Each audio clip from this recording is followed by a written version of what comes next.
ایک بزرگ گزرے شاہ بقی الدین ابن مخلد، فرماتے میری 19 سال عمر تھی، میں نیشا پور میں پڑھا کرتا، میرے اندر علم کا بڑا ذوق تھا۔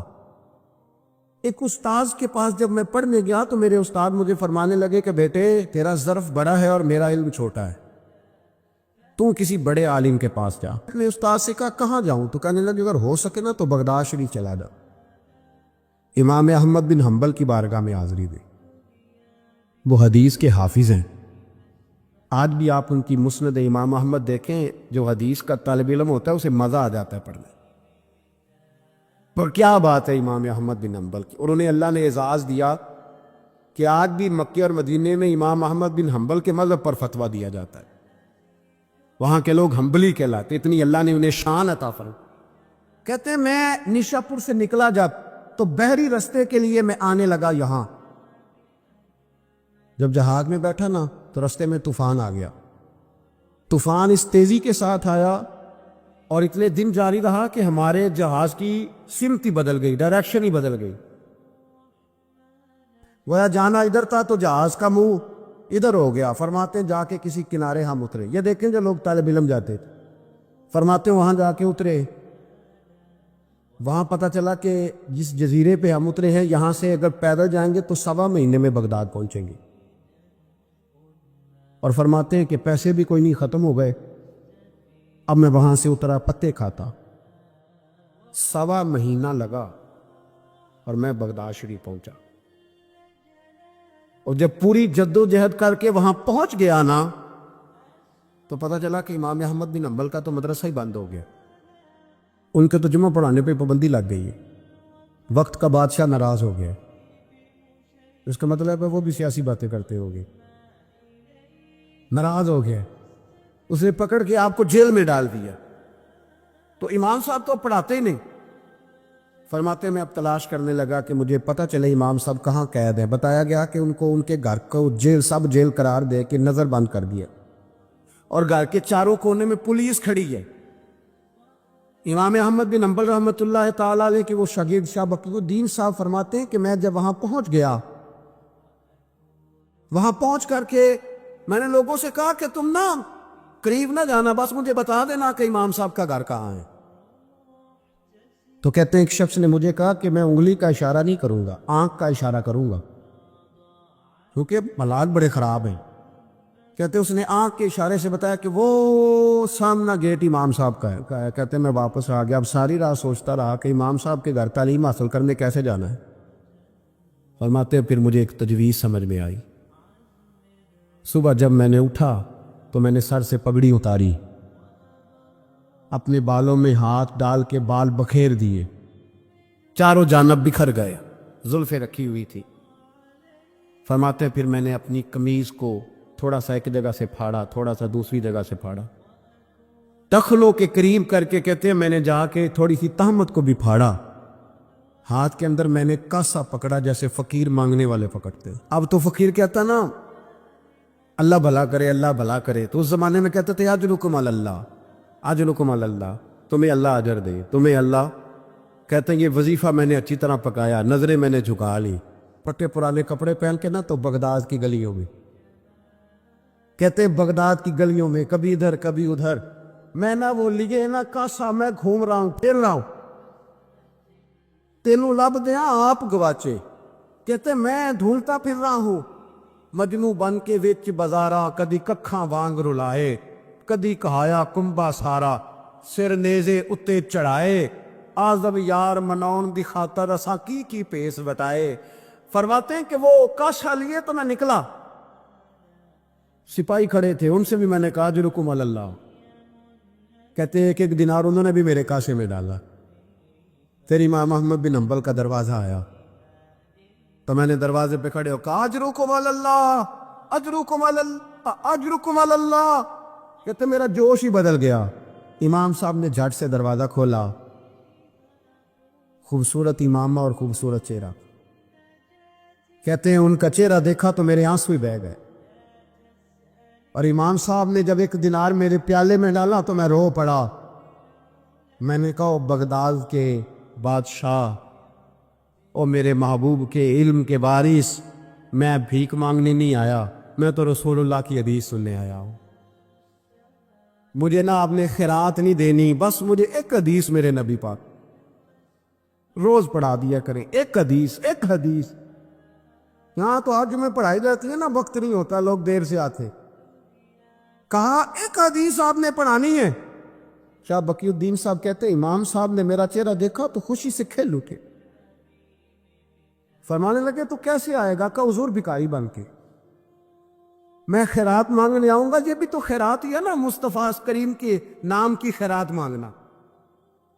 حضور آپ نے ایک حدیث پڑھانی ہے، سنے۔ شاہ بقی الدین کہتے ہیں میں پورا سال بھکاری بن کے جاتا رہا، یہ جذبہ، یہ شوق، پورا سال بھیک مانگنے کی غرض۔ یہاں تو ہمیں اپنے علماء میں کمزوریاں نظر آنے لگ جاتا ہے، سب ٹھیک ہے جی، وہ ایک بات نہیں ٹھیک، لے آ رہا چھٹی، میں اب خود بہت بڑا محدث ہوں، مجھے کیا ضرورت؟ یہ کمزوری ہے، اس لیے اخلاقی رویے لوگوں کے مضبوط نہیں رہتے، اس لیے دنیا داری کی ساری باتیں آتی ہیں پر دین نہیں آتا، کیونکہ ہمارا وہ شوق نہیں، وہ انداز نہیں۔ ہم کون بھکاری بننے کو تیار ہے؟ جب لوگ کاسا پکڑتے تھے تو پھر رسول اللہ کے دین کی خیرات بھی اس سے آیا کرتی۔ اب کوئی کاسا نہیں پکڑتا تو خیرات کیسے آ؟ تو لوگ بحث کرنے آتے، گفتگو کرنے آتے، لینے کون آتا؟ حضرت شاہ بقی الدین کہتے ہیں میں پورا سال جاتا رہا۔ امام احمد بن حنبل مجھے فرماتے یار میں بھی سوچتا تھا کہ کہیں میرے علم کو زانگی نہ لگ جائے، دیکھو اللہ نے فضل کیا ہے، مجھے ایک طالب علم عطا فرما دیا ہے۔ فرماتے ہیں پورا سال میں جب ان کے دروازے پہ جاتا تو ایک دھیلا بھی ڈال دیتے اور مصطفیٰ کی ایک حدیث بھی سنا دے، اور فرماتے ہیں دنیا ساری پڑھتی ہے پر ہمارے پڑھنے کا استاد انداز یہ تھا کہ استاد پہلے امامہ باندھتے، جبہ پہنتے، اور اس قید میں نظر بندی کے عالم میں جب وہ نبی پاک کی حدیثیں سناتے تو ان کی آنکھیں آنسوؤں سے بھر جاتی، وہ روتے ہوئے تڑپتے ہوئے حدیث سنا، اور میں بھی اسی درد سے وہ بات وصول کرتا۔ فرماتے ہیں سال گزر گیا، حکمران مر گیا، فوت ہو گیا، نیا بادشاہ آیا، اس نے خود امام احمد بن حنبل کو بڑا مدرسہ بنا کے دیا، اس نے بڑی جامع مسجد میں امام صاحب کے خطبہ جمعہ کا بندوبست کیا۔ فرماتے ہیں ہزاروں طالب علم کئی ملکوں سے امام صاحب کے دروازے پر آ کے بیٹھنے لگتے۔ فرماتے جب میں بھی پہنچا نا تو امام فرمانے لگے تو ذرا آگے آ جا۔ کہتے میں آگے آیا تو فرمانے لگے بھئی علم تمہیں بھی دیتا ہوں، تمہیں بھی پڑھاؤں گا، مرتے دم تک پڑھاؤں گا۔ کچھ لوگوں کے پاس علم ہوتا ہے پر ان کا علم کسی کو نفع نہیں دیتا، اسی طرح کچھ لوگوں کے پاس مال ہوتا ہے پر ان کا مال کسی کو فائدہ نہیں دیتا، سمیٹ کے لے جاتے ہیں ہر شے قبر میں۔ حضرت ابوبکر صدیق رضی اللہ تعالیٰ عنہ کا مال اتنی شان والا تھا کہ آپ رضی اللہ تعالیٰ عنہ کاروبار کرتے تھے اور کپڑے کا کاروبار کرتے تھے اور وسیع کاروبار کرتے تھے۔ جس دن آپ نے اسلام قبول کیا آپ کے پاس 40,000 دینار تھے۔ 40,000 دینار بہت بڑے امیر آدمی کے پاس ہوتے تھے۔ 40,000 دینار تھے، کچھ نے درہم بھی لکھے ہیں، 40,000 تھے، لیکن آپ نے سارے کے سارے راہ خدا میں خرچ کر دیے۔ میں نے یہ نہیں کہا کہ اس میں سے 2.5% زکوٰۃ دی، میں نے یہ نہیں کہا، میں نے کہا کہ سارے کے سارے راہ خدا میں خرچ کر دی، اور آپ نے 1 منٹ کے لیے بھی کبھی توقف نہیں کیا کہ یہ میرے پاس مال ہے تو لہٰذا اب میں کس طرح کر کے اس کو خرچ کروں۔ پہلے تو آپ نے اسلام قبول کیا تو مال خرچ کرنا شروع کیا، پھر جب آپ ہجرت کے لیے نبی کریم صلی اللہ تعالی علیہ وسلم کو لے کے گئے تو اس میں بھی مختلف روایتیں ہیں۔ ایک روایت یہ ہے کہ اس وقت 5,000 دینار آپ کے پاس تھے، بہت بڑی رقم تھی یہ بھی۔ جب آپ گھر سے نکلے نا تو وہ سارے پیسے ہی آپ نے ساتھ لے لیے، سارے ہی۔ بڑا مشکل کام ہے، گھر میں جوان بیٹیاں بھی تھیں، بچے بھی تھے، خرچے بھی تھے، لیکن یارو یہ بڑا کٹھن رستہ ہے۔ وہ سارے پیسہ لے لیا اور وہاں پتھر رکھ کے نا چھوٹے چھوٹے، تو ان کے اوپر کپڑا ڈال دیا۔ والد نابینا تھے، اپنی صاحبزادی سے فرمانے لگے اگر ابا جی پوچھے نا ابو بکر سارے پیسے تو نہیں لے گیا، اور وہ ڈھونڈتے ڈھونڈتے یہاں آئے تو ان کا ہاتھ لگوا دینا، انہیں پتہ چلے کہ پیسے ابھی یہیں پڑے ہوئے، لیکن ساری رقم ساتھ لے گئے اور راہ ہجرت میں ساری رقم خرچ کر دی۔ میرے نبی کریم صلی اللہ تعالی علیہ وسلم نے اعلان فرمایا غزوہ کے لیے، جنگ کے لیے، جہاد کے لیے، قحط کا زمانہ تھا، لوگوں کے پاس کھانے کو روٹی نہیں تھی۔ حضرت عمر فاروق فرماتے مجھے یوں لگتا تھا کہ ان دنوں سب سے زیادہ خوشحال میں ہی ہوں، تو میں نے اس طرح کیا کہ گھر کا سارا مال جمع کیا، تو وہ میں نے نصف کیا، اس کو آدھا، اور آدھا مال میں نے رکھ لیا گھر والوں کے لیے، اور آدھا مال پھر میں بول رہا ہوں 2.5% نہیں 50%۔ یہاں 2.5% کی زکوٰۃ دیتے ہوئے لوگ پریشان ہو جاتے ہیں۔ 50% جناب عمر فاروق رضی اللہ تعالیٰ عنہ فرماتے ہیں کہ وہ میں نے اس کو جمع کیا، اور میں نے ارادہ کیا کہ آج ابو بکر سے آگے گزریں گے انشاءاللہ، نیکیوں میں، خرچ کرنے میں، کمانے میں نہیں، جمع کرنے میں نہیں، خرچ کرنے میں۔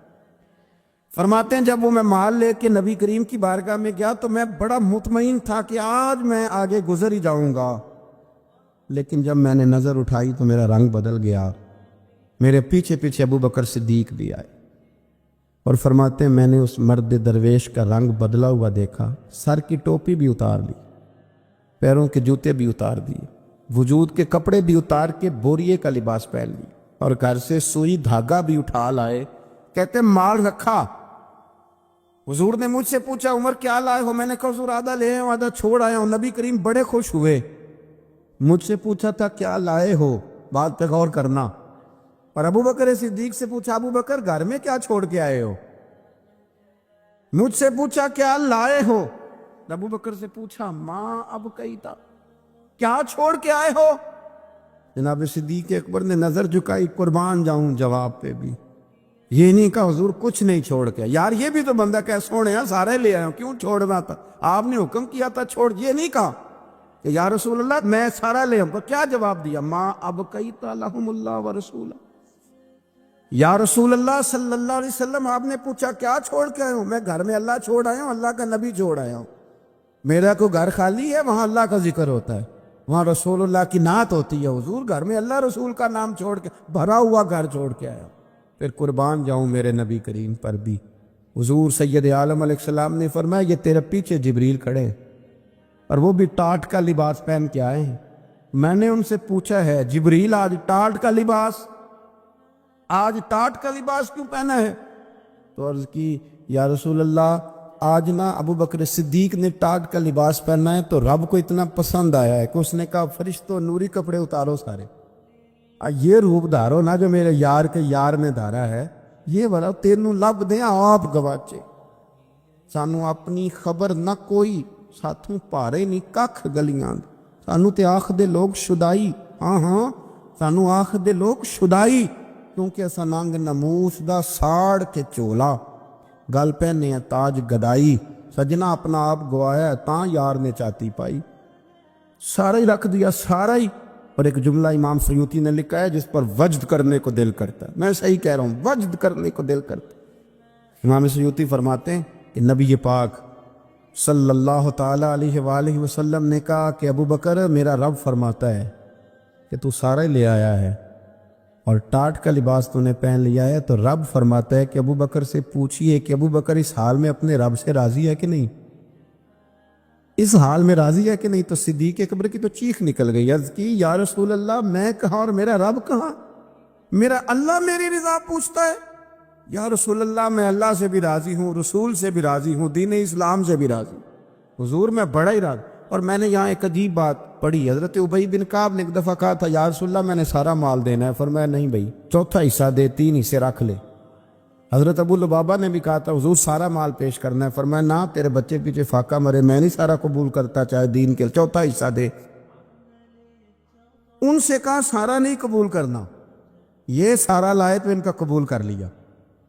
اور پھر لفظ ہیں بڑے خوبصورت حدیث پاک میں، نبی کریم علیہ السلام نے فرمایا، یہ ابن ماجہ کی روایت ہے، فرمایا مجھے کسی کے مال نے اتنا نفع نہیں دیا، کسے بادشاہ، اللہ اکبر، فرمایا کسی کے مال نے اتنا نفع نہیں دیا اتنا ابو بکر صدیق کے مال نے نفع دیا۔ گویا حضور فرماتے ہیں کہ یہ لے کے بھی آتا ہے اور اس کا مال ہے بھی بڑا برکت والا، جب آتا ہے تو پھر مزیدار بھی بڑا ہے، پھر اس میں نفع بھی بڑا ہے، پھر وہ کہیں خرچ کرتے ہیں تو اس پہ عطا بھی بڑی۔ یہ وہ لوگ ہیں جو رات کو بھی خرچ کرتے ہیں، دن کو بھی خرچ کرتے ہیں، اعلانیہ بھی خرچ کرتے ہیں، چھپا کے بھی خرچ کرتے ہیں۔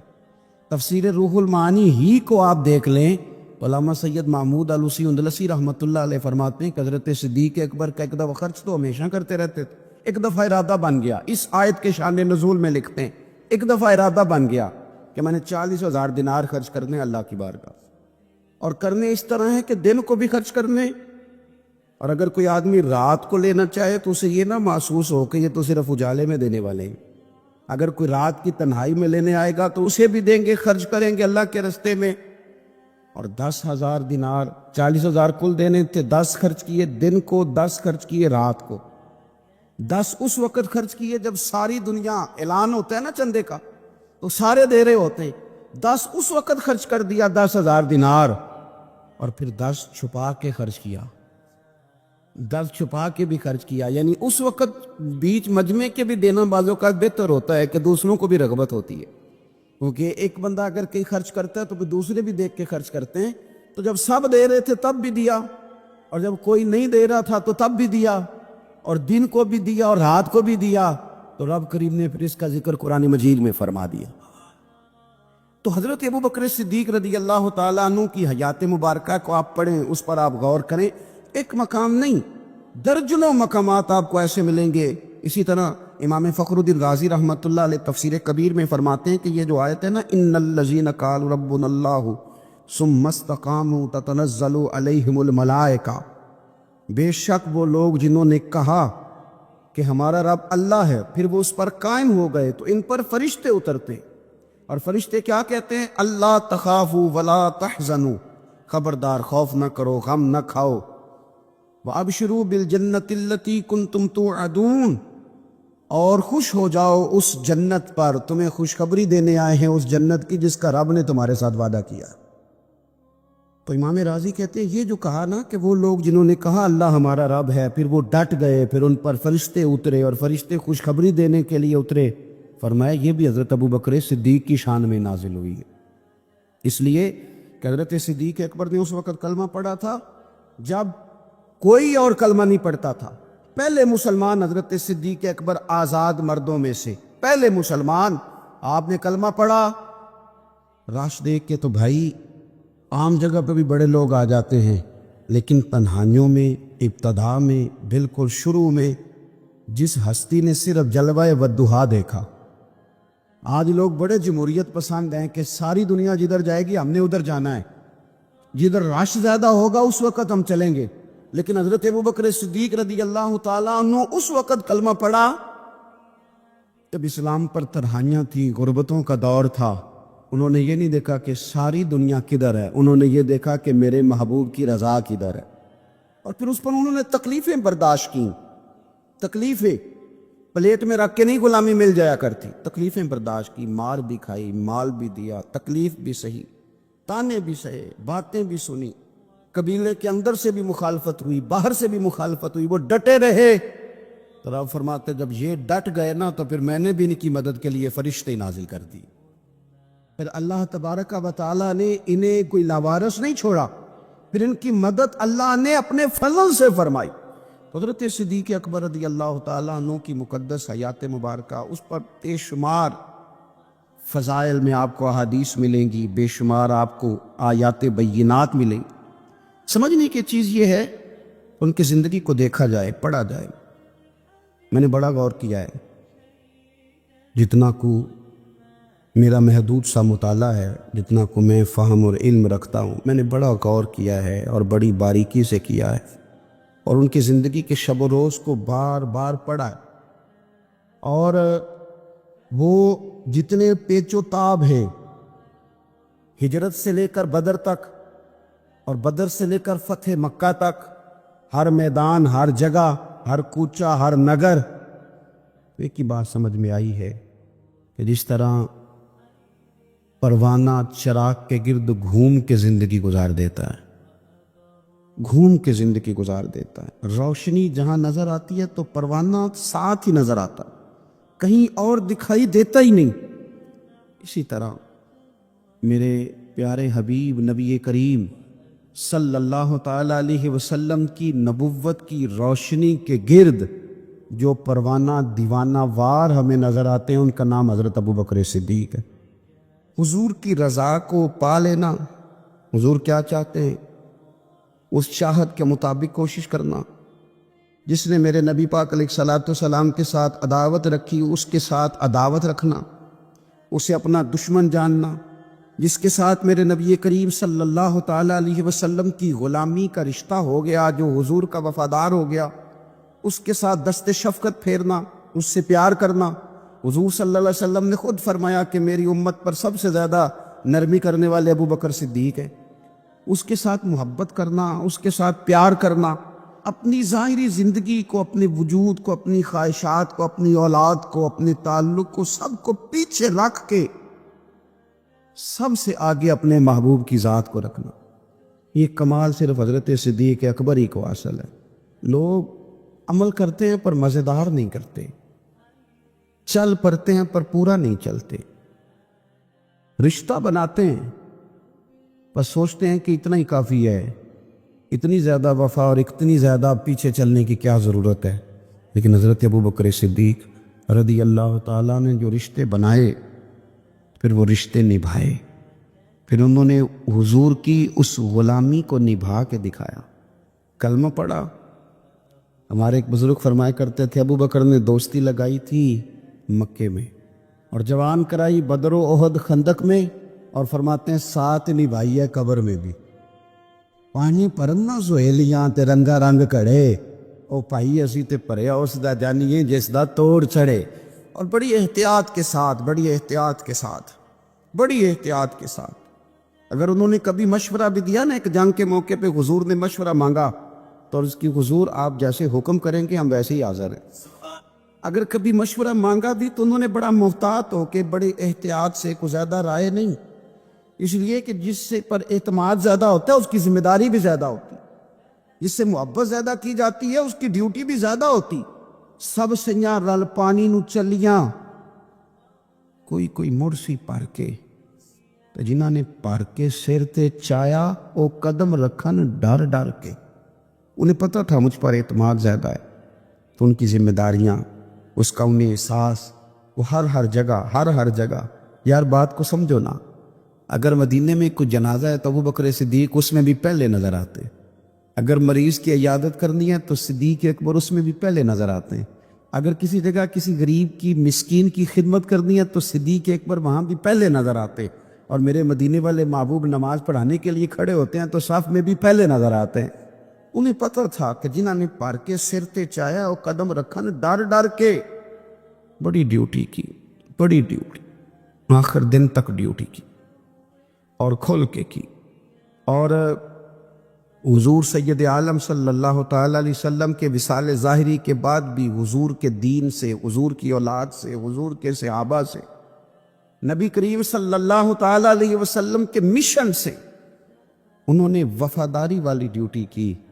اور ابو بکر صدیق رضی اللہ تعالیٰ عنہ کو جب نور والے کفن میں لوگ تدفین کے لیے اٹھا رہے تھے، اور جب ان کی اس وصیت پر عمل کیا جا رہا تھا کہ مجھے فوراً میری قبر کھودنا حضور کے ساتھ، پہلے پوچھ لینا، پہلے گواہی لے لینا، پہلے او لے سجنا اساں توڑ نہیں پائی، اساں جان دتی راہ تیرے۔ حضرت ابو بکر صدیق رضی اللہ تعالیٰ عنہ نے اپنی زندگی وفاداری والی گزاری۔ دعا کریں ہم نے بھی جہاں لگائی ہے نا ہماری نبھ جائے، ہمارا نہ کسی جگہ کوئی ایسا معاملہ نہ بن جائے، ہم نہ نبھانے کے قابل ہو جائیں، کچھ ایسا نہ ہو جائے کہ جس میں معاملہ تکلیف والا ہو، ہم نہ طے کر جائیں۔ بڑی بڑی آندھیاں آتی ہیں، بڑے بڑے طوفان اٹھتے ہیں، بڑے بڑے دھوپ چھاؤں کے معاملات ہوتے ہیں۔ دعا کرو کہ جہاں جہاں ہم پر اعتماد کیا جاتا ہے، پیار کیا جاتا ہے، ہم اسے نبھا سکیں۔ میرے رسول کریم صلی اللہ تعالیٰ علیہ وآلہ وسلم کے اس غلام نے ڈیوٹی اس ترتیب سے دی کہ مشکات میں حدیث ہے، ذرا انداز دیکھیے گا اس روایت کا، ان کی نیکیاں کس طرح گنی جائیں۔ یعنی حضرت ابو بکر صدیق رضی اللہ تعالیٰ عنہ کی عظمت شروع کہاں سے کی جائے، اس عظمت کے لیے عنوان کہاں باندھا جائے، ان کی زندگی کا کون سا پہلو ہے جس کا تذکرہ چھیڑا جائے، اور ان کی وفا کا ذکر کیا جائے، ان کی اتباع کا ذکر کیا جائے، ان کی غلامی کا ذکر کیا جائے، ان کے فنا فی رسول صلی اللہ علیہ وسلم ہونے کا ذکر کیا جائے، کہاں سے بات شروع کی جائے۔ میں نے تفسیر روح البیان دیکھ رہا تھا، یعنی کچھ باتیں ایسی ہیں کہ یہ موقع نہیں تھا یار یہاں یہ والی باتیں تو نہیں نہ ہوتی. یعنی اماں جب لاڈ سے پتر سے بات کرتی ہے تو روٹین میں کرتی ہے نا, گھر میں بیٹھے کتنا پیارا ہے میرا بیٹا, میرا پتر بڑا بیبا ہے, وہ گھر میں لاڈ سے بات کرتی ہے. جب وہ سفر پہ انسان جا رہا ہو یا کوئی ایمرجنسی حالات ہو تو اس موقع پر لاڈ کی باتیں نہیں ہوتی. اس موقع پر بڑی میٹھی, بڑی شستہ, بڑی الگ تھلگ باتیں نہیں ہوتی. علامہ اسماعیل حقی رحمۃ اللہ علیہ تفسیر روح البیان کے اندر فرماتے ہیں کہ جنگ بدر کے اندر نا حضرت ابو بکر صدیق رضی اللہ تعالیٰ عنہ کے صاحبزادے, وہ پہلے بھی آپ نے سنا ہوا ہے, بڑی معروف بات ہے کہ وہ کافروں کی طرف سے آئے تھے لڑنے کے لیے, ابھی کلمہ نہیں پڑھتے تھے, بعد میں اللہ نے توفیق دی وہ بھی مسلمان ہو گئے. وہ کافروں کی طرف سے جب آئے انہوں نے للکارا انہوں نے, تو حضرت صدیق اکبر نے نا جلدی سے تلوار اٹھائی اور اٹھنے لگے, کہا یا رسول اللہ مجھے اجازت دیں میں اس کی گردن کاٹ کے لاؤں. تو حضور نے فرمایا ابو بکر آپ بیٹھ جائیے. حضور وہ للکار رہے ہیں, اس طرح والد کو غصہ زیادہ نہیں ہوتا بچے کی کسی غلطی پر, تو کہا حضور میں نے جانا ہے, ابھی اس کی گردن کاٹ کے لاتا ہوں. فرمایا ابو بکر بیٹھ جائیے. حضرت صدیق اکبر کی طبیعت کے اندر جب حضور نے وہ جلال دیکھا اور خیال دیکھا کہ اب تو یہ جانا ہی چاہ رہے ہیں, تو حضور نے پھر کیا انداز اختیار کیا. نبی کریم علیہ السلام نے فرمایا ابو بکر بیٹھ جا, تیری ابھی بڑی ضرورت ہے. فرمایا تیری وجہ سے ابھی ہم نے بڑے نفع اٹھانے. ایک ہوتی ہے مرضی. کچھ لوگ کہتے ہیں جی وہ میں نے پوچھا تھا, حضرت صاحب نے مجھے کہا تھا آپ جائیں. یہ حکم ہے بھائی, مرضی بھی تو پوچھ مرضی کیا ہے. یہ جو کہ ہمارا دور دلیل کا ہے, دلیل دے دوں. ایک حکم ہوتا ہے, ایک رضا ہوتی ہے, ان میں فرق ہے. حضور نے فرمایا طلاق دینا جائز ہے, رضا نہیں اللہ کی, پسند نہیں اللہ.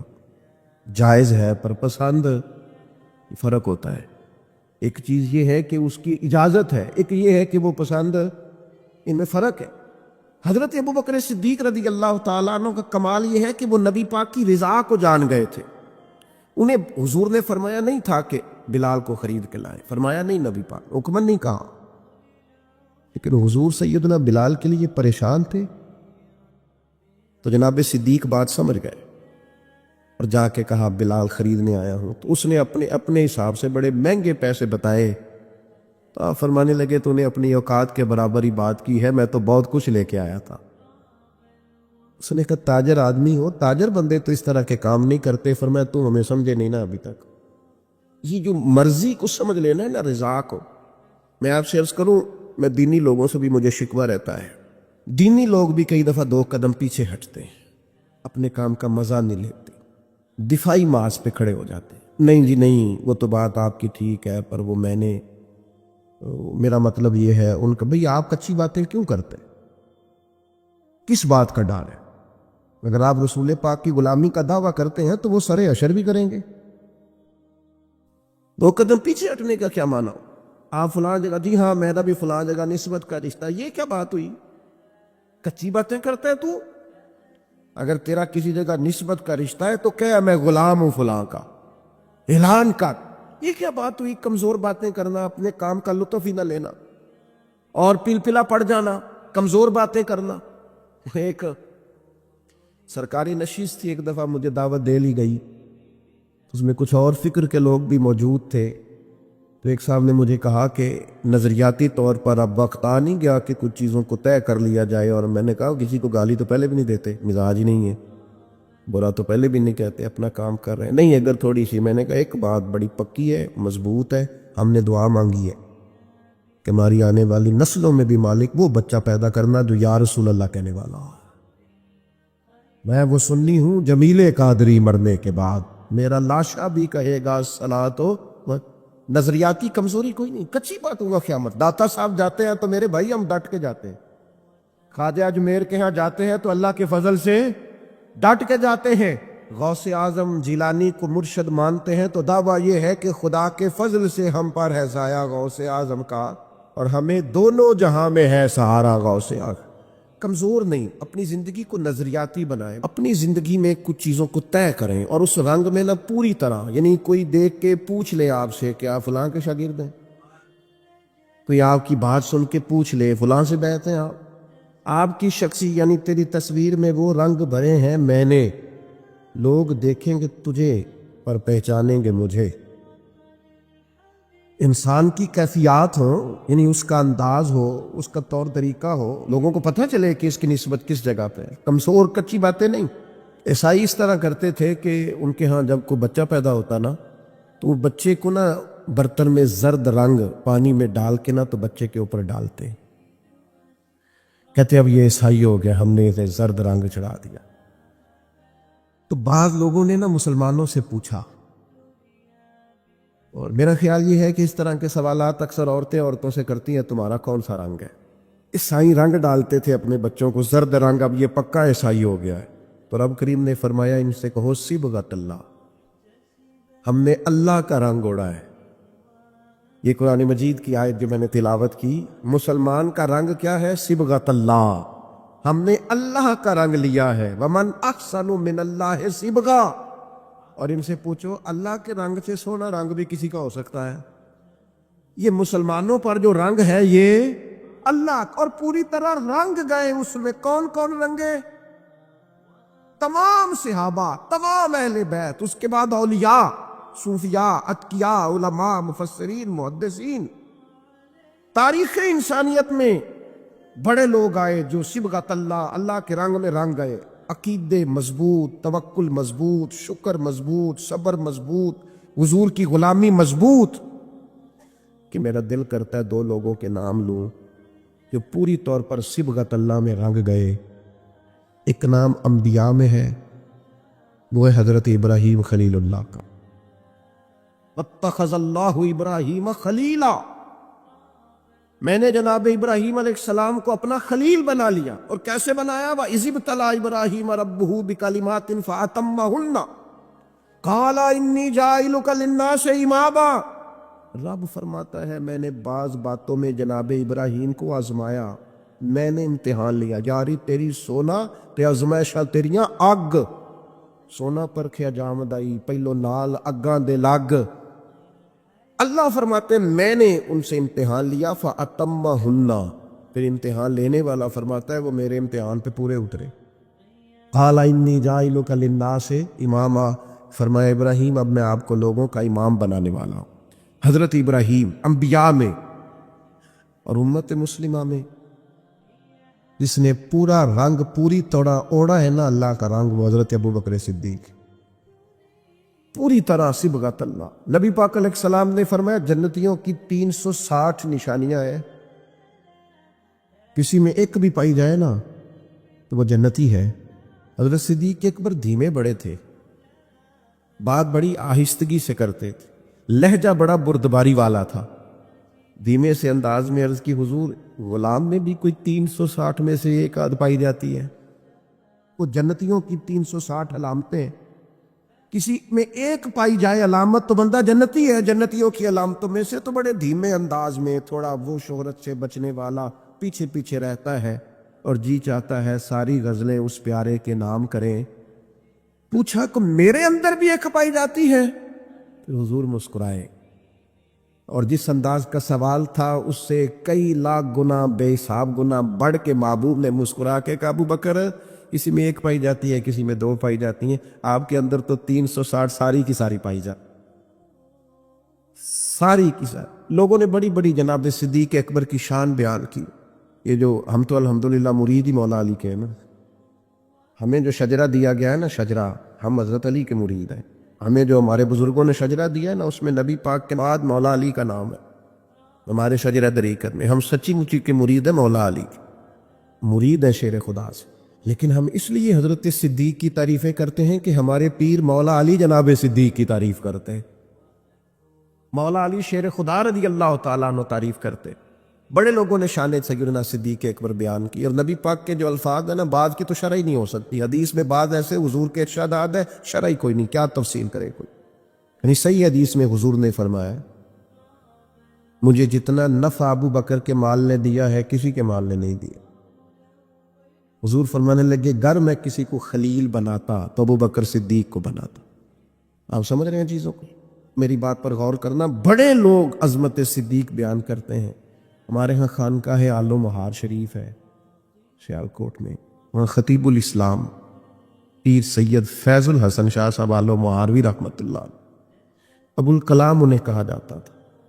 گفتگو کرنے میں مہارت، سید زادے کا روب اور خون رسول کی چاشنی۔ نقشبندی اپنا سلسلہ طریقت حضرت صدیق اکبر سے شروع کرتے ہیں نبی پاک کے بعد۔ نقشبندی سلسلہ طریقت میں نبی پاک کے بعد حضرت صدیق اکبر کا نام ہے، پھر حضرت سلمان فارسی کا، اس طرح کر کے وہ اپنا شجرہ طریقت مشائخ چلاتے ہیں۔ حضرت پیر فیض الحسن شاہ صاحب رحمۃ اللہ علیہ چونکہ چورا شریف سے وابستہ تھے، نقشبندی سلسلے میں مرید تھے، بات کرتے تھے تو وہ جن سے میں نے سنی انہوں نے بھی بڑے والہانہ انداز میں سنائی، کہنے لگے بات کرتے تھے جان نکال لیتے تھے، کہتے تھے لوگوں سنو میں سید ہوں، میری آنکھ دیکھو سچا سید ہوں۔ فرماتے تھے میری طرف دیکھو میں نے کچھ 4 کتابیں پڑھی ہیں، پڑھا لکھا سید ہوں۔ اور پھر بات کرتے تو بات میں اور وزن پیدا کرتے، کہتے اگر مجھے کہو تو میں اپنے سے لے کر مولا علی تک اپنا سارا شجرہ نسب بیان کروں، میں اپنی ماں سے لے کر سیدہ فاطمہ تک سارا شجرہ نسب بیان کروں۔ فرمایا کرتے تو سنو لوگو میں بیٹا علی کا ہوں پر مرید ابو بکر صدیق کا ہوں، اس لیے کہ میں نقشبندی سلسلہ طریقت سے ہوں، بیٹا علی کا ہوں پر مرید ابو بکر۔ یہ دیکھو کمال۔